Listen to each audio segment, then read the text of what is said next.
Modern Washington is a new world in the northeast. The old Washington, once Wessington, dates back to Saxon times. Once, it was a single small village huddled round a manor house.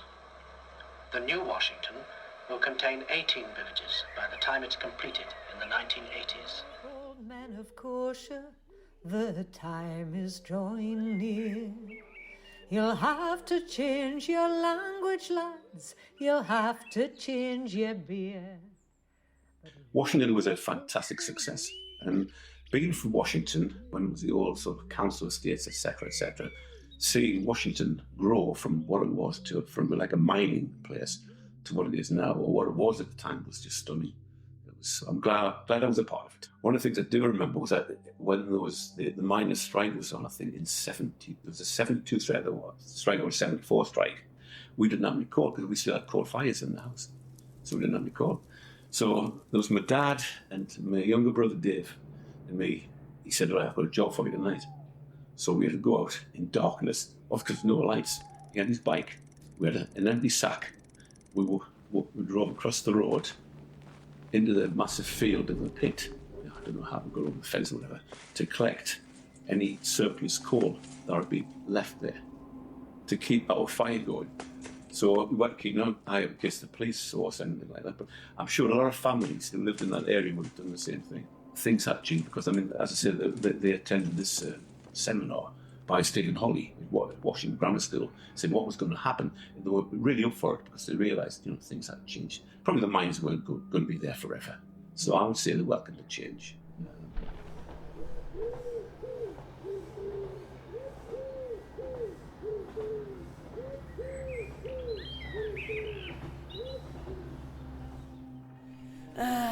As you know, it's Saxon in origin.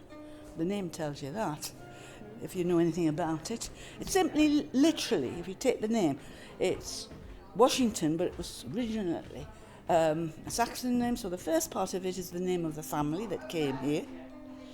Tun, in ing, means family, and then tun means enclosure or place. So I think people need to know about the place and need to know about the history of the place, particularly the newcomers, because they have come from different areas.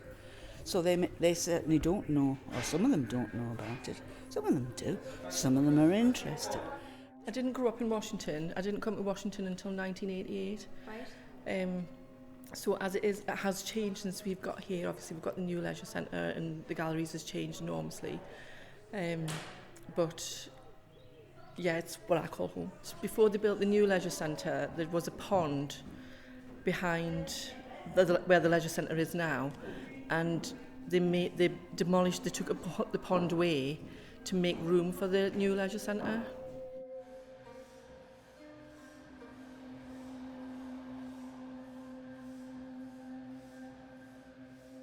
Then we had the old leisure centre, which had no parking and was horrible. And I was fortunate, I represented Washington Central at that point. So when we got the funding for the new leisure centre, part of it with myself and Diane Snowden were like, the Crocodile Park, we need to have crocodiles in the leisure centre.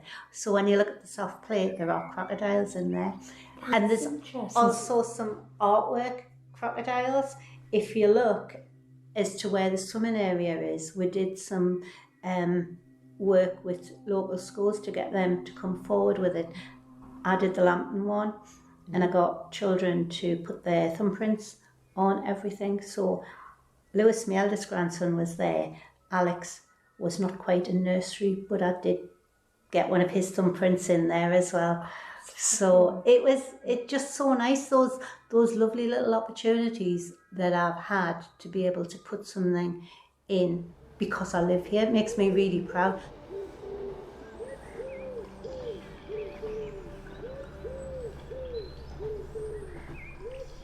That is one of the ways that Washington has changed, in that in recent years they've actually built pavements for people to walk on. They've taken up all the green area and made them into pavements for people to walk along, whereas before there wasn't any.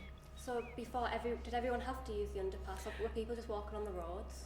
I'm trying to remember, probably mostly walking on the roads. Oh yeah, I've used them quite a few, and I mean, I can't see any other solution to the problem. I mean, basically they're there so that the road can go over the top of them, since they totally produced a new system of roads around here. And closed one of the well-known local roads, known as Spout Lane, so called because that is where the locals in the Middle Ages got their water from. Spout. That's how it got its name. And used to come out at the bottom, because it came down a hill. It used to come out at the bottom in the form of a spout. People would go and get their water from there, then it would continue. It's a tributary, eventually emptied. Yeah, I can even remember it. Not as a spout, by the way. Emptied into the River Wear. And it would come off the spout, continue going down Spout Lane to the village, where it formed as pond. The pond is no longer there because it was drained. You're part of the history and you don't realise it, do you?